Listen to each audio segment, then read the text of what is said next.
Anda menyaksikan Tribun News Update bersama saya Siska Mawaski. Direktur Utama Pertamina, Simon Aloysius, dipanggil Presiden Prabowo Subianto ke Istana Kepresidenan Jakarta pada Rabu 5 Maret.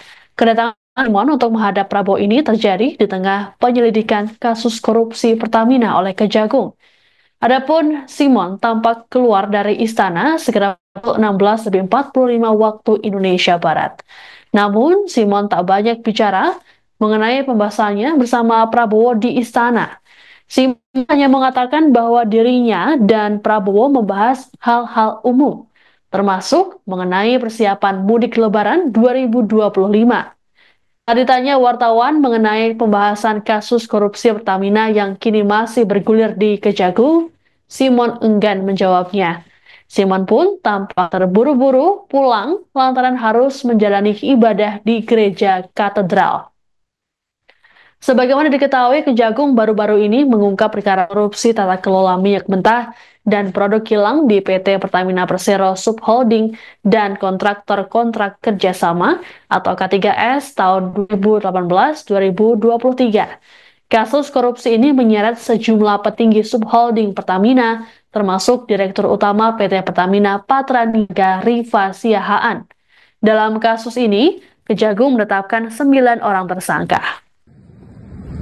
Pak, besaran Pak? Saya ini Rabu jam 5 di katedral. Iya sih, ada betul. Tapi tadi bahasa apa? Tadi bahasa apa? Mungkin ada sepintas Pak yang bisa disampaikan bahasa apa?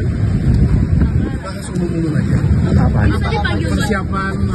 Kesiapan menyambut mudik. Jadi kita pastikan operasional juga lancar, penyediaan energi lancar. Maaf saya, bisa jam 5 di katedral. Ada bahas kasus Pertamina masih Bang. Kalau soal kasusnya Pertamina ada nggak Bang? Bang. Thank you Bang. Terima kasih Bang, selamat ibadah. Influencer otomotif Fitra Eri menjalani pemeriksaan sebagai saksi kasus dugaan korupsi tata kelola minyak mentah dan produk kilang di PT Pertamina Subholding dan kontraktor kontrak kerjasama atau K3S periode 2018-2023. Kabar pemeriksaan Fitra Eri ini dibenarkan oleh Kepala Pusat Penerangan Hukum atau Kapuspenkum Kejagung Harley Siregar pada Rabu 5 Maret. Harley mengatakan bahwa Fitra Eri diperiksa selaku pakar di bidang otomotif. Sementara itu dihubungi terpisah, Fitra Eri membenarkan soal pemeriksaannya oleh Kejagung. Namun, pertanyaan yang diajukan penyidik padanya berkaitan dengan keahlian dan profesinya di bidang otomotif. Tepatnya, membahas mengenai pengaruh BBM terhadap mesin kendaraan. Fitra mengatakan bahwa dalam pemeriksaan tersebut, pertanyaan yang diajukan tidak terkait dengan tindak pidana korupsi. Ia juga memastikan tak mengenal 9 tersangka yang telah ditetapkan oleh Kejagung. Momen Fitra mendatangi Kejagung juga sempat diunggah olehnya di media sosial Instagram. Adapun selain Fitra Eri, Kejagung juga memeriksa 7 saksi lainnya.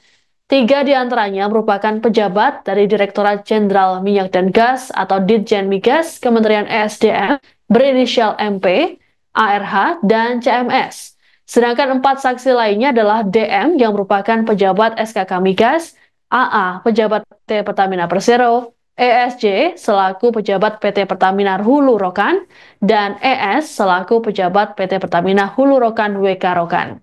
Download Tribun X sekarang, menghadirkan lokal menjadi Indonesia.